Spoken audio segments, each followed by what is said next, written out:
Tonight or for today's review. So, i-review natin itong sikat na sikat ito ngayon sa online. Makikita nyo ito ngayon sa mga ads. Dr. Hansi White Spot Cream. Ita-try natin siya kung effective nga ba tong Dr. Hansi White Spot Cream na to. So, makikita nyo naman dyan yung sample ng video, diba? So, yun. Try natin siya kung talaga bang effective siya. And, yan.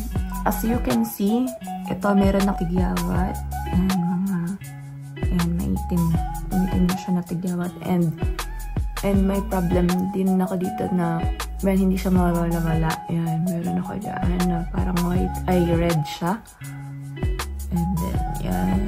Tapos na ako mag-wash ng face. Ito na yung mukha ko. And wala akong nilagay. And wala rin tayong filters pa yung binili ko. So, papakita ko na lang dyan sa inyo pag naubos ko na tong isa kung ano na yung magiging result sa mukha ko. So, ito guys ay nabili ko siya sa online, AliExpress. Talagay dito is made in China. So, yun. Made in China siya. So, open na natin siya. Plastic pa siya. Guys, na-open na natin. And yan, try na natin siyang ilagay sa ating face lock. So, yan siya. And yung moisture niya. Ayan. And then yung amoy niya medyo parang medyo maasim na parang lemon.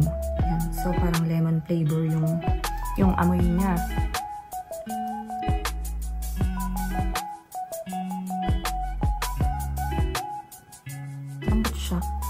Malambot siya sa mukha. So, ayan guys. So, nakikita niyo ba? May pula ako dito.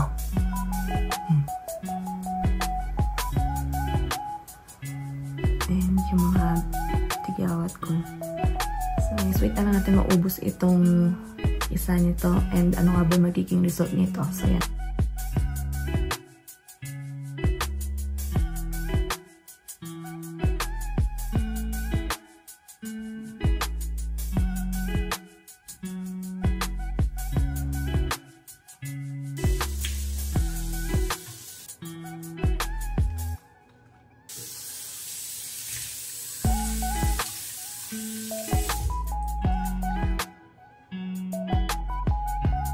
So, ito na guys siya.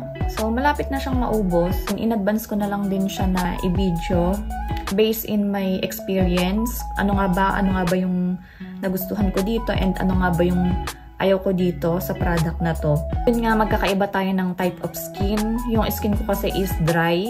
Kakatapos ko mag-wash ng face. So, wala pa akong nilalagay dyan sa face ko. And yung camera natin is wala yung filter. Yung honest review ko dito is based on my experience. So, kakaiba nga tayo ng type of skin. So, depende yung magiging result nito sa skin natin. So, dahil nga dry yung skin ko, ang nagustuhan ko sa kanya is moisturizer siya sa gabi. So, yan. Ginagamit ko lang siya sa gabi after ko maghilamos. And, yun. Maglalagay na ako nito. So, eto, katatapos ko. So, yan. Parang naging moisturizer skin ko na siya. So, as you can see, yung before and after ko, yan, makikita nyo dyan yung before and after ko. Nakita nyo may mga pula-pula, mas parang pumala pa nga yung dating parang allergy siya. Hindi ko alam kung bakit ba nagkaroon ako ng pula dyan. So, tinry ko lang naman din siya kung matatanggal siya dito sa Dr. Hansi. So, yan, hindi siya natanggal. So, yun nga, kung depende pa rin sa type of skin natin, di ba? And ito kasi is for melasma siya. So, hindi naman siya kasi melasma eh. So, para siyang, ayan, pula-pula. Yun. Pero, ang maganda naman sa kanya is medyo nag-whiten yung skin ko.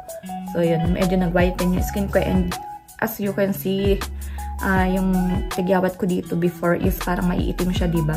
So, yan. Nag-light din yung mga pimples ko dyan. So, yan. Nag-light din yung pimples ko dyan. And yung mukha ko, nag-lighten siya. And yun nga lang is yung, ito nga lang yung hindi niya natanggal, yung redness dyan sa aking, ayan, sa baba ng ilong ko and dito. Yun. So, yan, ganito ko lang siya nilalagay. Yan, spread ko lang siya. And yun nga guys, yung amoy niya is parang gamot. So, yung parang chinchansu, parang ganun sa chinchansu yung amoy niya. So, parang kaamoy, diba, alam niyo ba yung amoy ng chinchansu? Sinasabi nila na parang pangmatanda daw yung amoy. Kasi ganun yung ginagamit ko dati, chinchansu. So, yun, parang kaamoy niya. Yung kulay red na chinchansu, yun, kaamoy niya yun, mas kaamoy niya. Nakita ko rin to dun sa mga ads sa Facebook and nagtanong din ako. So, hindi sila kaagad-agad magbebenta nito. Tatanungin ka muna nila kung ano ba yung problema sa mukha mo.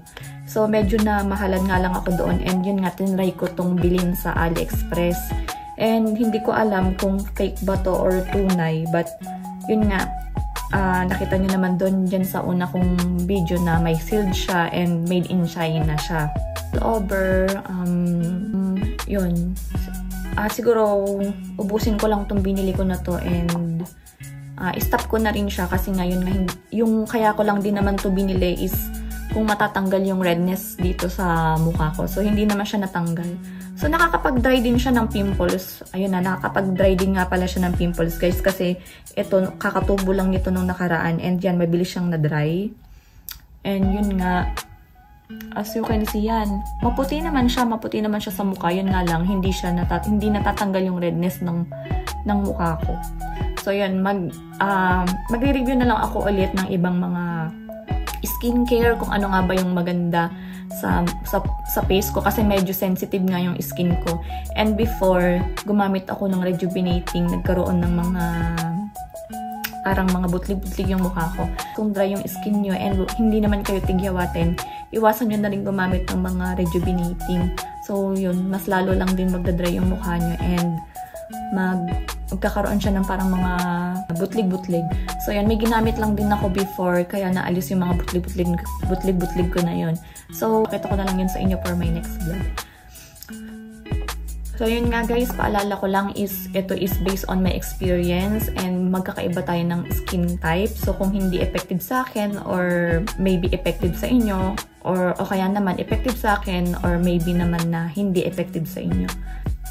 So, yun, comment lang kayo guys kung may mga question kayo or may mga tanong kayo and kung ano pa yung gusto nyo na pwede kong i-review na skincare. So, yun guys. Thank you guys sa pananood and continue to support my vlog. And yun nga lang, medyo naging busy ako mga nakaraang araw. So, nag-aaral kasi ako ng Korean language. So, yan. Ito, medyo ipupush na natin yung review natin dito sa ating vlog na to. So, thank you guys for watching.